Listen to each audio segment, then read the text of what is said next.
If your parents refused to pay for your college while funding your siblings' every expense, would you show up to their wedding 9 years later? Would you walk into that room knowing they still see you as the family failure? My name is Paige Bennett, and if you're watching this, please subscribe and let me know where you're watching from. The invitation arrived on a Tuesday. Cream cardstock, gold embossing, my sister Julia's perfect calligraphy announcing her marriage to Daniel Morrison, CFO of Pharmacorp. 9 years of silence, and this was how they reached out. I still remember that dinner when I was 18, Dad's voice cutting through my hope. You need to be independent, Paige. College is a privilege, not a right. Mom nodding along. Besides, you're not really college material. Meanwhile, Julia, 2 years younger, already had her entire education fund secured. They paid for her tutors, her car, her apartment. They paid for everything except the one thing that mattered: fairness. Standing in my corner office at MedTech Solutions, I turned the invitation over in my hands. My assistant knocked. Mrs. Bennett, your husband's on line 1. Marcus always knew what to say. This time he said something that changed everything. That family dinner 12 years ago started like any other. Pot roast, green beans, Dad's favorite wine. I'd waited weeks for the right moment to bring up college applications. I got into State University, I announced, unable to contain my excitement. With my SAT scores, I qualify for partial scholarships. I just need help with— No. Dad didn't even look up from cutting his meat. But Julia's college fund. Julia has potential. Mom's voice was matter of fact, like explaining why the sky was blue. She's going places. You have determination. That should be enough. Julia smirked across the table, twirling her fork. Maybe community college? I heard they take anyone. The irony burned. My SAT scores were 200 points higher than Julia's. I'd tutored her in math just last week because she couldn't grasp basic calculus. But I was the one deemed not college material. Robert, please, I tried once more with Dad. I've worked so hard. Working hard at a diner doesn't make you college material, Paige. Your sister has real prospects. We're investing where it makes sense. Mom nodded. Why waste money on someone who'll just get married and quit anyway? That night, I stared at my acceptance letter until the words blurred. In the next room, I could hear Julia on the phone, laughing about her shopping plans for her future dorm room. She was 16. Her college was already paid for 2 years in advance. I folded the acceptance letter carefully, placed it in my drawer, and started looking for a third job. If independence was what they wanted, independence was what they'd get. The pattern had been there all along. I'd just been too hopeful to see it. Julia got a professional SAT tutor. I got library study guides. Julia received a brand new BMW for her 16th birthday. I took 3 buses to get to my jobs. When Julia made the JV cheerleading squad, our parents threw a party. When I won the state essay contest, they forgot to attend the ceremony. Julia's going places became Dad's favorite phrase, usually followed by a pointed look in my direction. The breaking point came when I discovered Julia's perfect grades weren't so perfect after all. I'd gone to her room to return a calculator and found her report card, the real one, not the doctored version our parents saw. C's and D's hidden beneath correction fluid, transformed into A's and B's. You're snooping? She'd caught me, but she wasn't worried. Like they'd believe you anyway. She was right. When I tried to tell Mom, she dismissed it immediately. Jealousy is ugly, Paige. Your sister doesn't need to cheat. She's naturally gifted. Naturally gifted at deception, maybe. I watched Julia charm her teachers into extensions, sweet-talk her way out of consequences, and somehow convince everyone she was the golden child. Meanwhile, my straight A's earned through late-night studying were dismissed as trying too hard. The college fund conversation happened monthly after that, always with the same result. We've already explained this, Paige. Some investments pay off, others don't. By the time I turned 19, I'd saved $3,000 from my jobs. It wasn't enough for college, but it was enough for a bus ticket and first month's rent somewhere else. Somewhere I could build something from nothing, without their constant reminders of my designated failure. 3 jobs weren't enough. Waitressing mornings, retail evenings, cleaning offices at night. I'd saved $8,000 in a year, still short for even community college. I found a solution, I told my parents, hope creeping back despite everything. There's a need-based scholarship. I qualify for everything except I need parental signatures for the FAFSA. Dad set down his newspaper. Absolutely not. It's just a signature. You're embarrassing us with this desperation, Paige. Mom's voice dripped with secondhand shame. Everyone knows you're working these dead-end jobs. Mrs. Henderson asked if you were on drugs. I'm trying to pay for college. Then try harder or accept reality. Dad stood up. If you can't make it on your own, maybe you're not meant to make it at all. Julia walked in, yawning. Can you keep it down? Some of us have actual futures to rest up for. She grabbed my car keys. Wait, my keys to the shared car I'd paid half for. I'm taking the car to Ashley's. That's my car too. Was your car, Mom corrected. Julia needs reliable transportation for her activities. That night, I packed everything I owned into 2 suitcases. 19 years in this house, and my life fit into 2 bags.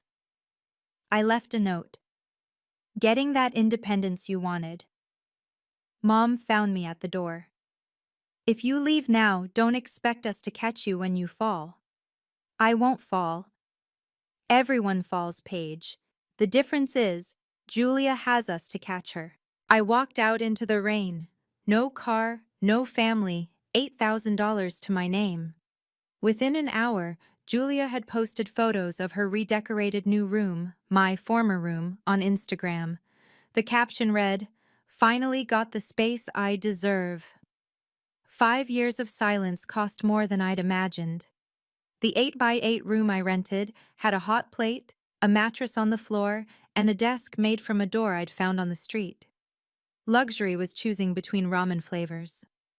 I worked days at a call center, nights stocking shelves, weekends tutoring kids whose parents looked through me like I was furniture. Success is the best revenge? Try paying rent first. Try choosing between textbooks and food. Try sitting in class after a night shift, praying the professor doesn't notice you nodding off. I missed 5 Christmases, 5 birthdays, 5 Thanksgivings where, according to Julia's Facebook posts, the family was complete and perfect. In one photo, they'd even cropped out my chair at the dinner table, the one that sat empty. Year 3 almost broke me. Pneumonia from walking to work in winter without a proper coat. The hospital bill wiped out my savings. I called home once, just once, when the fever hit 103.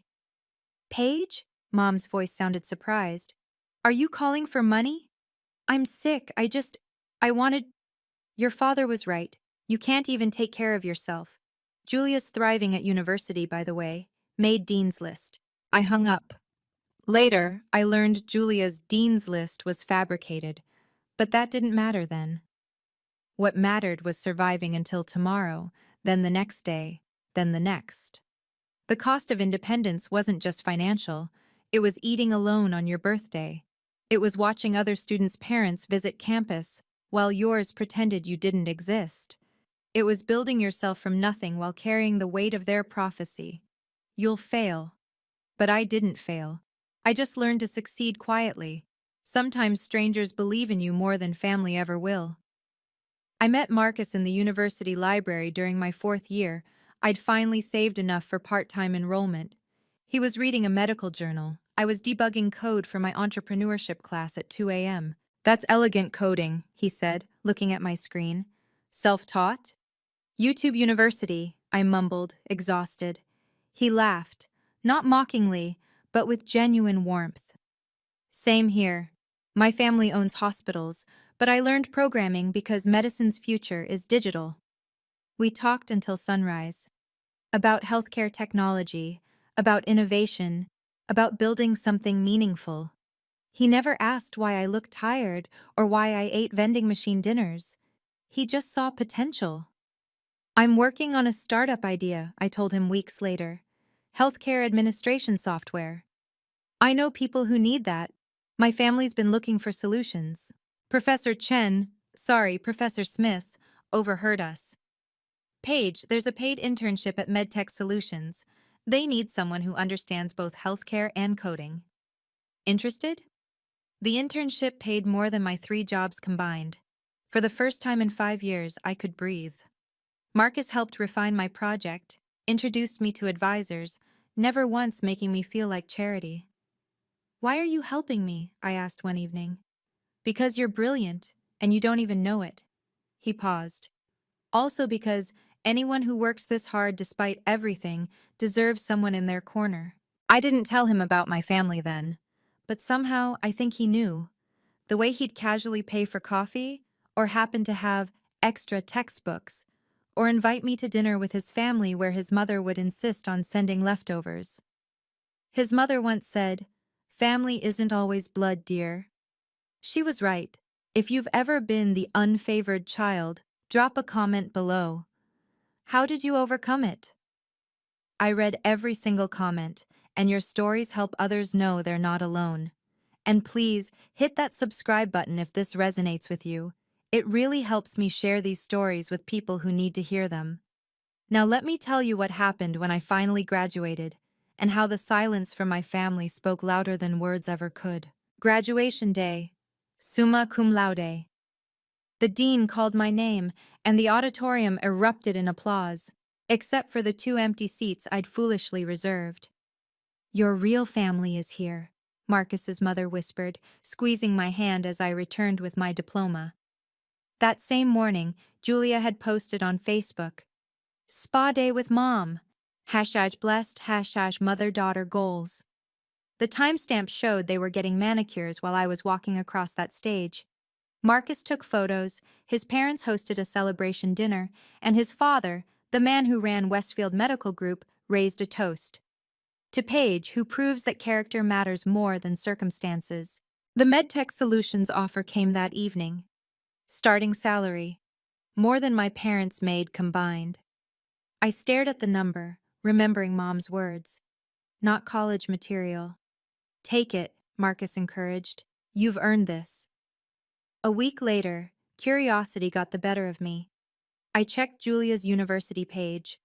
5 years in college, and she still hadn't graduated. Her LinkedIn showed expected graduation, pushing back year after year. But her Instagram? Trips to Cabo, designer bags, daddy's princess captions. I could have called them, could have shared my success. But what was the point? They'd made their bet, chosen their horse. Julia was going places, remember? The irony was perfect. The daughter they'd invested everything in was spinning her wheels, while the one they'd written off was launching a career. But I didn't gloat. Success doesn't need an audience that never believed in the performance anyway. Marcus found me staring at Julia's profile one evening. You okay? They really thought I'd fail. Prove them wrong by succeeding. The best revenge is a life well lived. He was right. So I lived well, quietly, professionally, without them. Build your empire in silence. That became my mantra. At MedTech Solutions, I didn't just meet expectations, I revolutionized them. My healthcare administration software reduced hospital errors by 30% and saved our clients millions. Within 2 years, I was leading a team.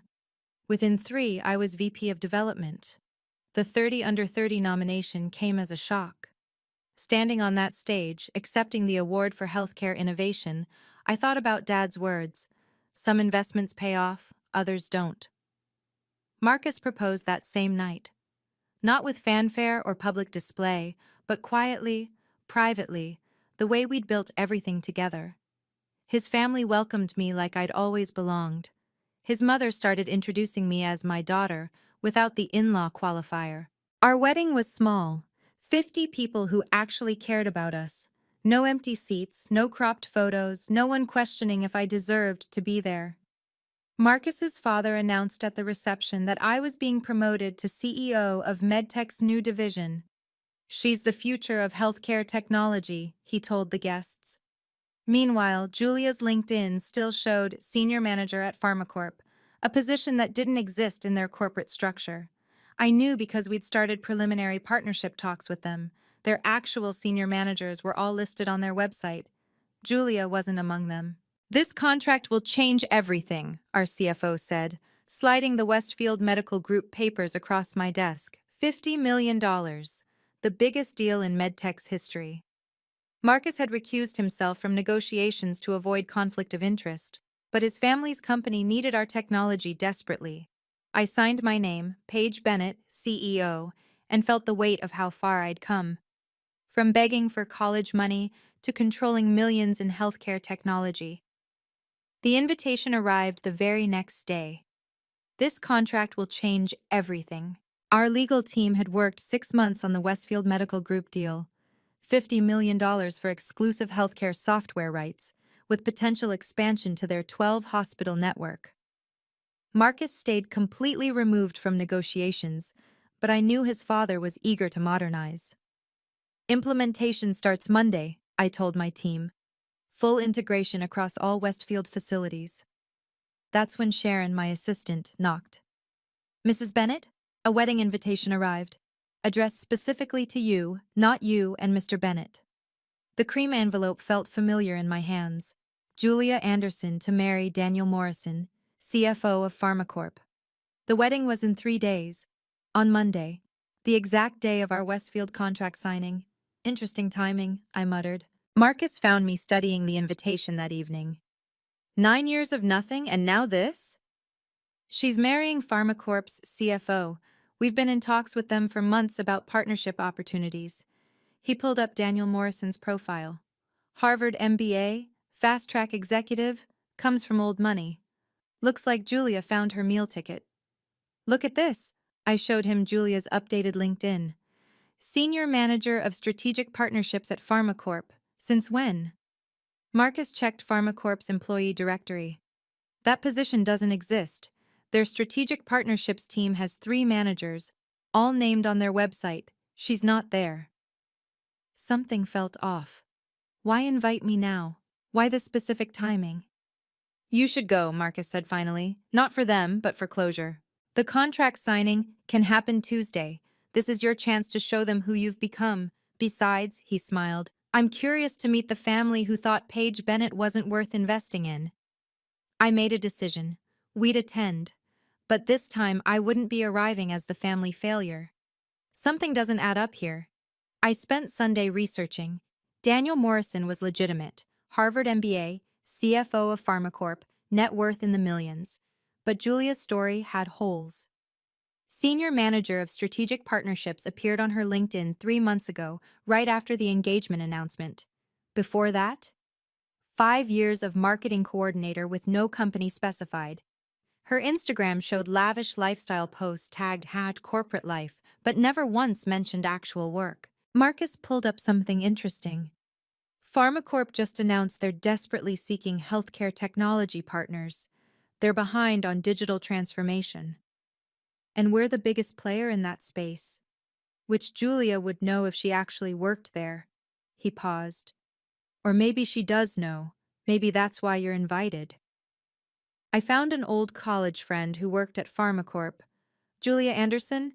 Never heard of her, and I know everyone in strategic partnerships. Wait, is she the blonde who sometimes comes to company events with Daniel? I thought she was just his girlfriend. The pieces clicked. Julia was lying about her position, probably to impress Daniel's family. But did Daniel know? You might need proof of who you are now, Marcus said, watching me prepare for tomorrow. Not to hurt them, but to protect yourself. I packed carefully.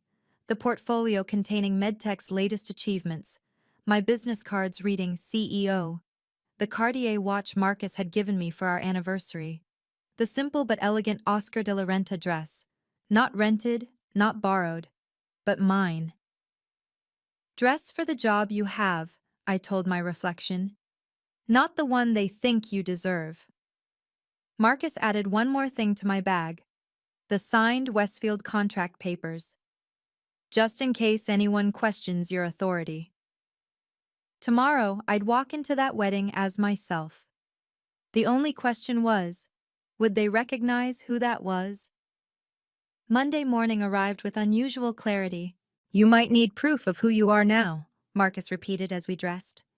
He was wearing his Armani suit, the one he wore to board meetings. I chose the burgundy Oscar de la Renta, paired with my grandmother's diamonds. Marcus's grandmother, that is. My own family had never passed anything down to me. In my portfolio, MedTech's annual report showing my name as CEO, the press release about our Westfield partnership, my business cards on thick cardstock with raised lettering. Not to brag, but to be prepared. 9 years of silence meant they knew nothing about who I'd become. The valet parking alone costs more than my old monthly rent, I observed as we pulled up to the St. Regis. Your parents always did like appearances, Marcus noted. Wonder how much debt they're in for this. The lobby was filled with flowers, orchids and roses, probably $20,000 worth. A string quartet played in the corner. Everything screamed money, the kind of desperate display meant to impress Daniel's old money family. Paige Anderson? My cousin Emma spotted us first, her eyes widening. Oh my God, you look… She took in my dress, my jewelry, Marcus beside me. Different. It's Paige Bennett now, I corrected gently. You got married? Your parents said you were… She stopped, flushing. Said I was what? Working minimum wage somewhere. Struggling. Marcus's hand found mine. Shall we find our seats? But Emma wasn't done staring. That dress is Oscar de la Renta. Yes. The real thing? I smiled. As real as I am. Words spread quickly. By the time we reached the ballroom, half the relatives were whispering, phones out, probably Googling. The black sheep had returned, and she wasn't wearing wool anymore. The ballroom held 200 guests, all turning as we entered. Is that really Paige? Aunt Carol's whisper carried across the space. Her husband pulled out his phone, typing frantically. The receiving line loomed ahead. Mom stood in champagne lace, her face cycling through emotions as she saw me. Surprise, confusion, then that familiar disappointment, as if my presence was an inconvenience. The black sheep returns, someone whispered. I kept walking, Marcus's steady presence beside me. Heads turned, following our progress. Several people seemed to recognize Marcus, nudging their companions, pointing discreetly. That's Marcus Bennett, a man in a gray suit murmured. Westfield Medical's heir. Mom's face had gone pale.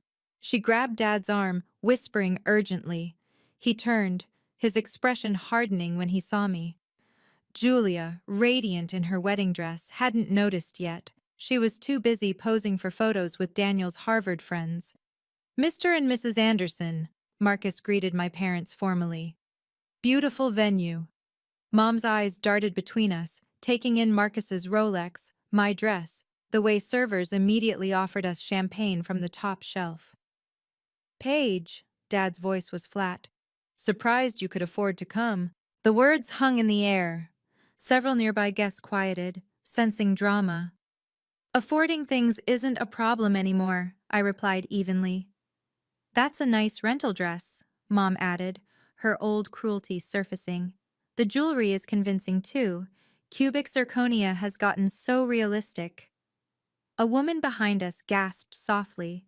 She recognized the pieces. Marcus's grandmother's diamonds were legendary in certain circles. Mrs. Anderson, Marcus's voice was steel-wrapped in silk.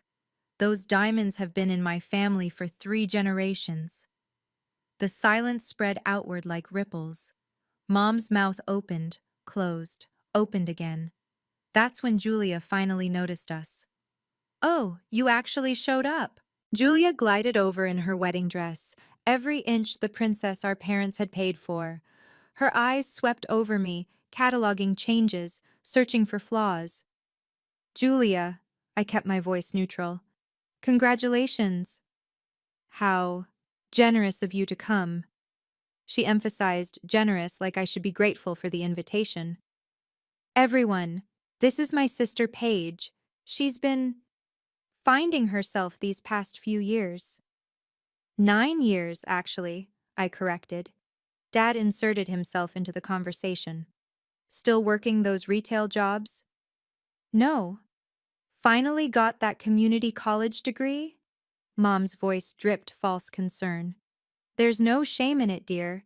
Not everyone can handle real university. The crowd around us grew.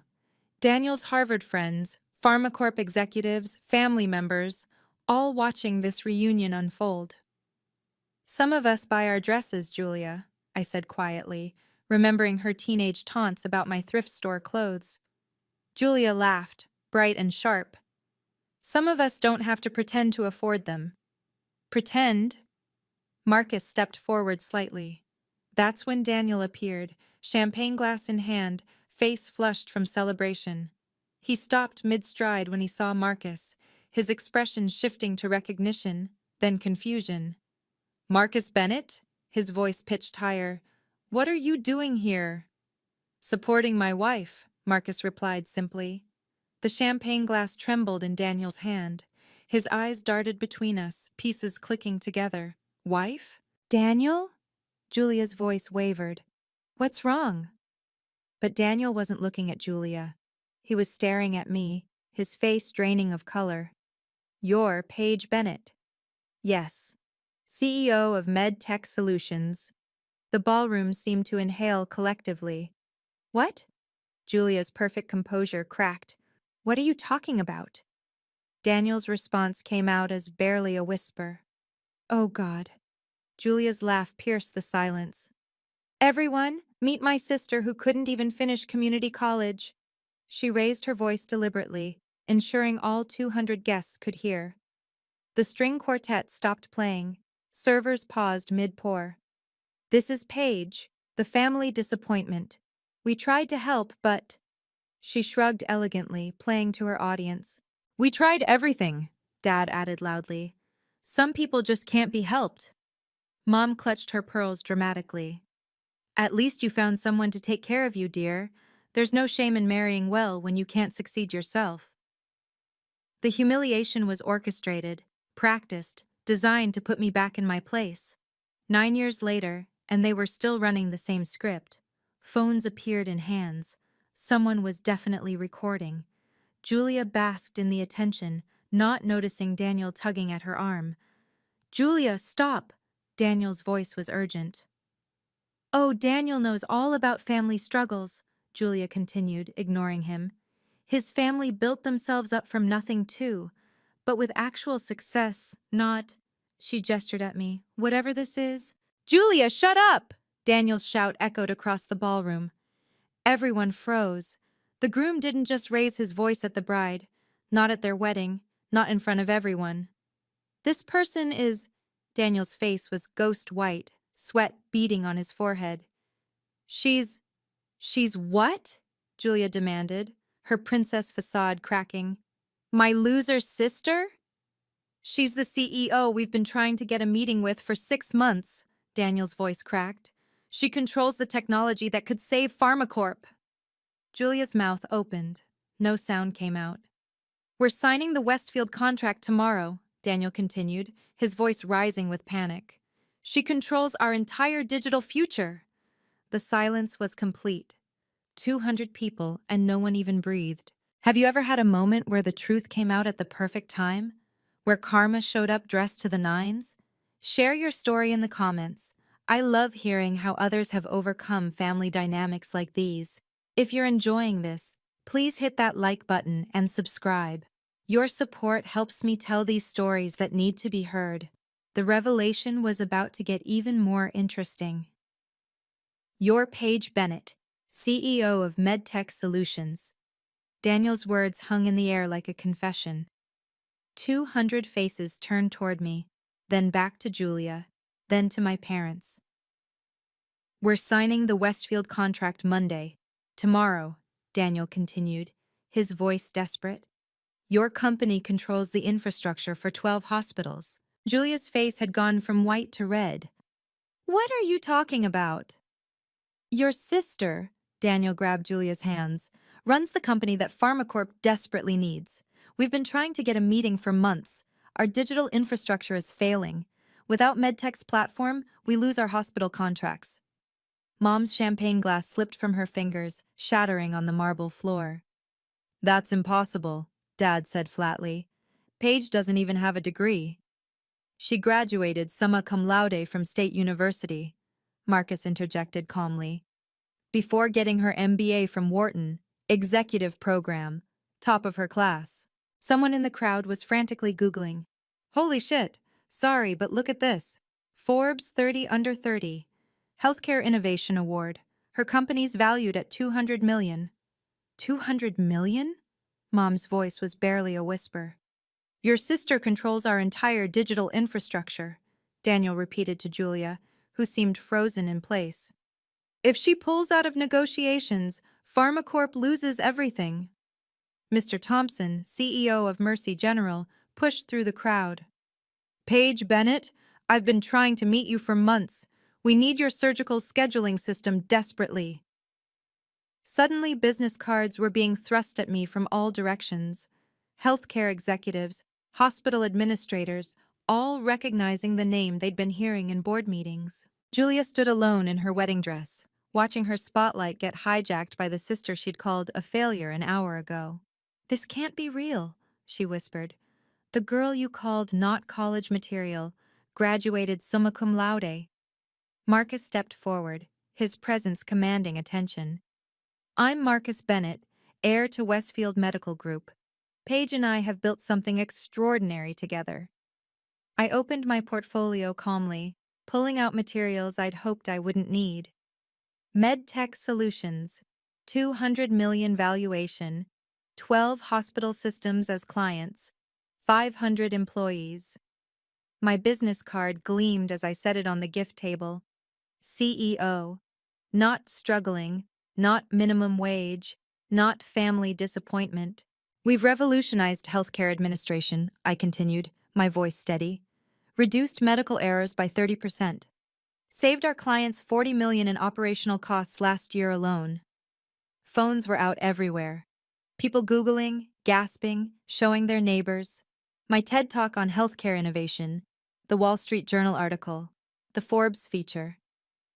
This is fake, Julia's voice cracked. This has to be fake. Google it, someone called out. It's all there. Jesus, she was on CNBC last month. Dad grabbed someone's phone, staring at the screen. His face went through a series of expressions, disbelief, confusion, then something like rage. You never told us.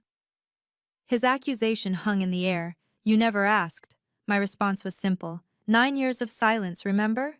We're your parents! Mom's voice rose hysterically. We had a right to know. You had a right? I let that sink in. Like I had a right to college funding? Like I had a right to be treated equally? Mr. Thompson was still hovering nearby. Mrs. Bennett, could we schedule a meeting? We desperately need your technology. The contrast was perfect. Strangers begging for my attention while my family stood there, realizing they'd bet on the wrong horse. Success needs no explanation to those who doubted it. The words left my mouth as more executives surrounded me, business cards extending like offerings. Mr. Thompson from Mercy General, Dr. Rodriguez from Baptist Health, even Daniel's boss, the actual CEO of PharmaCorp. I've been trying to reach you for months, Thompson practically shouted. We need your surgical scheduling system yesterday. My parents attempted to move closer. Paige, sweetheart. But the crowd of executives blocked them, all clamoring for attention. In the middle of it all, Julia stood frozen in her wedding dress, watching her special day become my networking event. Mrs. Bennett, we're prepared to offer $30 million for exclusive rights to your ER management system, someone called out. $40 million, another voice countered. Julia's maid of honor was showing her something on her phone, whispering urgently. Julia's face went from red to white to green. Julia never graduated! The shout came from across the room. One of Daniel's colleagues, phone in hand, face twisted with disbelief. What? Daniel spun toward his bride. I checked our HR system, the man continued, walking closer. There's no record of Julia Morrison in our employee database. She doesn't work at PharmaCorp. The room exploded. 200 guests, all talking at once, phones out, searching, verifying. But her LinkedIn says, someone started. LinkedIn says, whatever you want it to say, another guest observed. Daniel was staring at Julia like he'd never seen her before. You said you were senior manager. Julia's mouth opened and closed like a fish gasping for air. The degree, Daniel's voice was hollow. Is your degree even real? My parents had gone completely silent, their faces showing they knew exactly what their golden child had done. You paid for a fake degree but wouldn't pay for my real education? The question hung in the air as Daniel's colleague continued scrolling through his phone. Liberty Coast University, he read aloud. It's a diploma mill, shut down last year for fraud. Julia's carefully constructed world crumbled in real time. Her hands shook as she reached for Daniel, who stepped backward. 5 years, Daniel's voice was hollow. You said you were in college for 5 years. She was, I said quietly. She just never graduated, failed out junior year, right, Julia? Mom stepped forward. How dare you? How dare I tell the truth? I pulled up State University's public graduation records on my phone. Julia Anderson, no results found, but hey, Liberty Coast University would print anything for $10,000. You knew? Daniel turned on my parents. You knew? Dad's silence was admission enough. We were protecting her future, Mom said weakly. Everyone needs a degree these days. A real degree, Daniel was shouting now. Not fraud. Do you understand what this means? I vouched for her at PharmaCorp. I told the board she was an asset. His colleague was still searching. The background check. How did she pass the background check? We never ran one, Daniel admitted. I said she was family. I said I could vouch for her. The irony was perfect. The daughter they'd given everything to had built her life on lies, while the one they'd abandoned had built an empire on merit. Mr. Morrison, someone from PharmaCorp's board spoke up. We need to discuss this, immediately. Julia was crying now, mascara streaming. Paige, please, you're my sister. Now I'm your sister? The calm in my voice surprised even me. Interesting timing. Business is about trust, something this family never showed me. I addressed the room with CEO authority, the kind earned through years of board meetings and difficult decisions. The Westfield contract has a morality clause, I stated clearly. MedTech Solutions cannot partner with companies that employ individuals with fraudulent credentials. Daniel's face went gray. The PharmaCorp deal is now in jeopardy, I confirmed. We can't risk our reputation on partnerships with companies that don't verify their employees. Please, Daniel turned to me, desperate. This could ruin everything. My promotion. Your promotion was based on bringing Julia as an asset to the company, his colleague interrupted. An asset that doesn't exist. The PharmaCorp board members were huddled in the corner, phones pressed to ears, damage control already beginning. One of them approached Daniel. We need you at headquarters, now. But it's my wedding. It's your career, the board member corrected. What's left of it? Julia grabbed Daniel's arm. You can't leave. He shook her off. You lied to me, about everything. Your job, your degree, your entire life. My parents knew. Julia's desperation peaked. They helped. Tell him. Mom and Dad stood frozen, their complicity exposed to everyone they'd tried to impress. We did what we thought was best, Dad attempted. You committed fraud, Mr. Thompson observed. That's what you did. The St. Regis wedding coordinator appeared, looking concerned. Is everything all right? Should we delay dinner service? There won't be dinner, Daniel said flatly. This wedding is over. The collective gasp from 200 guests created its own weather system in the ballroom. You can't, Julia screamed. But Daniel was already walking out, his colleagues flanking him like security. Family isn't about blood, it's about who shows up. Marcus and I stood to leave. The ballroom was in chaos, guests whispering, Julia sobbing, my parents frozen in mortification. Wait, I turned back, reaching into my portfolio. We've paid for your honeymoon suite. Consider it our wedding gift. Julia's tear-streaked face twisted. I don't want your pity. It's not pity. Use it to figure out your next move. I pulled out a check, already prepared. $50,000 for the real education you need. The room went silent again. Why? Mom's voice cracked. Why would you? Because I'm not you, I said simply. I don't abandon family, even when they abandoned me, but this is the last time. Dad stepped forward. Paige, we're still your parents. No. The word was firm, final. Parents show up. Parents support equally. Parents don't bet on one child and discard the other. I placed the check on the gift table. Julia, you're 28. It's not too late to build something real, but it has to be real this time. Marcus took my hand. We walked toward the exit, past 200 stunned guests, past the ice sculpture that probably cost more than my first year's rent, past the string quartet that had started playing again, some sad, ironic melody. Mrs. Bennet, Mr. Thompson called out. Your card! I need your card! I handed him one without breaking stride. At the doorway, I turned back once. My parents looked older somehow, smaller, surrounded by the ruins of their golden child's wedding. Julia stood alone in white, the check in her trembling hands. The wedding that ended everything, someone whispered. We left them with their consequences. The wedding that ended everything. That's what the society pages called it. Within an hour, the story was on social media. Bride exposed as fraud at own wedding went viral before we even reached our car. Someone had live-streamed the entire confrontation. Daniel filed for annulment Monday morning. The marriage had lasted exactly 0 days.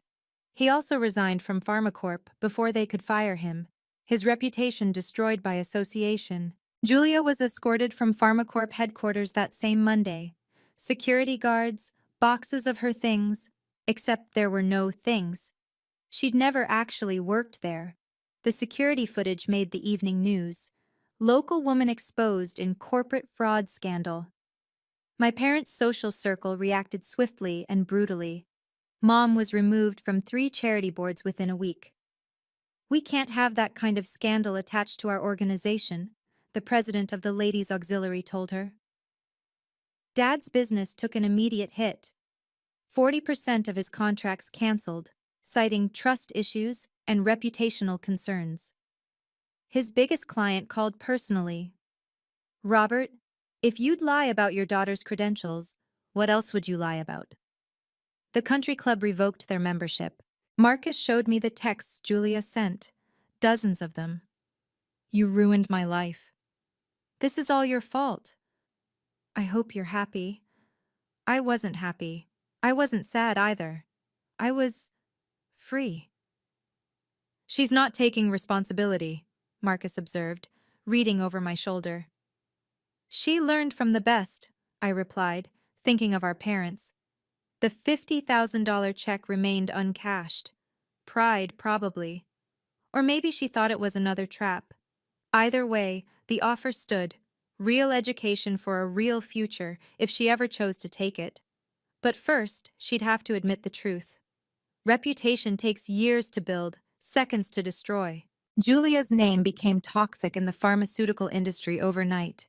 LinkedIn posts warning about her, HR departments adding her to blacklists. The fake degree scandal followed her everywhere. Daniel's demotion was swift. From CFO to junior analyst, pending investigation. His Harvard connections couldn't save him from the embarrassment of vouching for a fraud. The promotion he'd worked 5 years for, gone. He should have verified her credentials, the PharmaCorp board stated publicly. Due diligence is non-negotiable. Dad's business imploded systematically. First, the major clients left, then the mid-sized ones. Finally, even small customers questioned his integrity. If Robert Anderson would help his daughter fake credentials, what's he doing with our contracts? Within 3 months, he'd laid off half his staff. Mom's fall from social grace was complete when the country club newsletter ran a piece on the importance of honesty in our community. They didn't name her directly, but everyone knew. The whispers followed them everywhere: grocery stores, restaurants, church.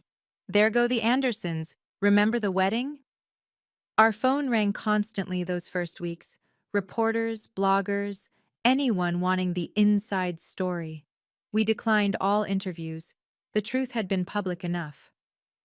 Any regrets? Marcus asked one evening, seeing me scroll through the news coverage. No, I answered honestly. They created this situation. They nurtured it. They chose Julia's lies over my truth for years. A text came through from an unknown number. I almost deleted it until I saw the preview. This is Emma, your cousin. Just wanted you to know. We all see who they really are now, and who you've always been. Sometimes vindication comes from unexpected places. I'm not ruining your life. I'm just not saving it. 47 missed calls in the first week.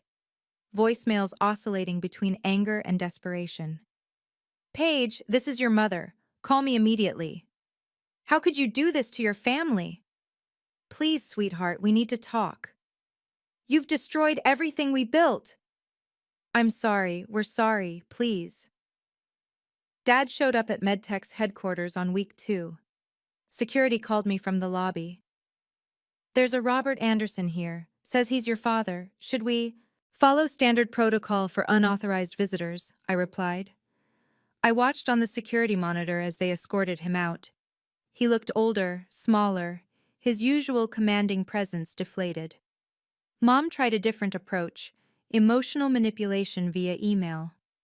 Paige, I carried you for 9 months. Doesn't that mean anything? We made mistakes, but destroying Julia's life wasn't the answer. She's had to move back home. She cries every day. Your father's business is failing. Is this what you wanted? I responded once. I didn't create this situation. I simply stopped hiding from it. Julia's messages were the worst. Pure venom mixed with desperate pleading. You're not my sister. I'll sue you for defamation. Please help me get a job. I hope you lose everything like I did. I'm sorry, can we talk? The final twist came through Marcus's mother, who ran a scholarship foundation.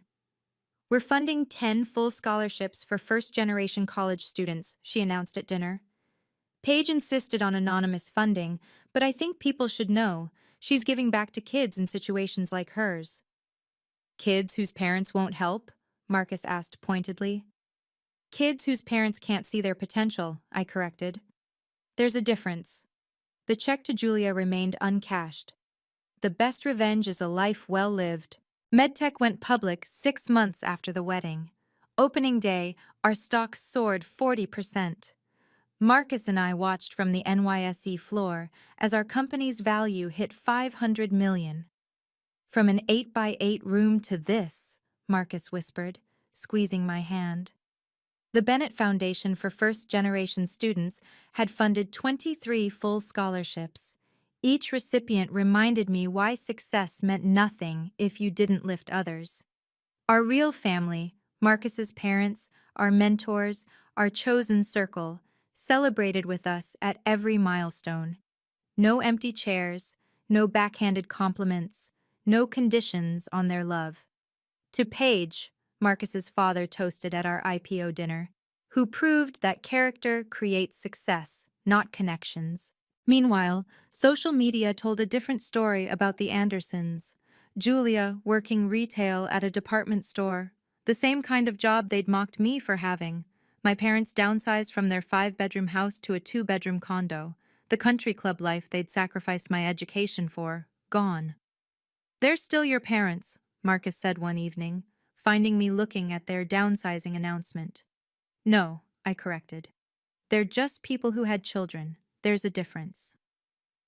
A year after the wedding, Julia finally cashed the check. No thank you, no acknowledgement. But she enrolled in community college, verified through public records. Real classes this time. Maybe she'd build something authentic, maybe not. That was her journey now. Any regrets? Marcus asked on our anniversary, standing in our penthouse overlooking the city. Just one, I admitted. I wish I'd left sooner. Imagine what we could have built with those extra years. You weren't ready then, he said gently. Your strength came from surviving them. He was right. Sometimes the family you choose is worth more than the family you're born into. Sometimes the family you choose is worth more than the family you're born into. Standing here now, 3 years after that wedding, I've learned something valuable. Family isn't entitled to your success just because they share your DNA. When people show you who you are to them, believe it. My parents showed me for 18 years. I was the investment that wouldn't pay off, the child worth less than her sister. They made their choice repeatedly, consistently, clearly. Boundaries aren't punishment. They're protection. The wall I built between us wasn't about revenge. It was about survival, then thriving, then protecting what I'd built from people who would have destroyed it. Your worth isn't determined by their validation. I spent years trying to prove myself to people who'd already decided my value. The moment I stopped seeking their approval was the moment I started succeeding. The Bennett Foundation has now funded 57 students. Kids whose parents said, "You're not college material." Kids who were told to be realistic. Kids who just needed one person to believe in them. That's my real legacy. Not the company worth $500 million.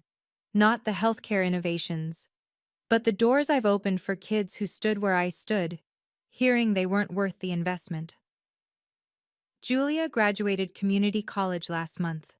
Real degree, real effort. She sent a simple text. Thank you. Maybe she'll build something authentic now.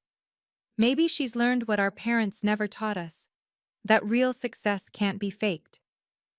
As for my parents, they exist in a past I no longer visit. Some bridges, once burned, light the way forward.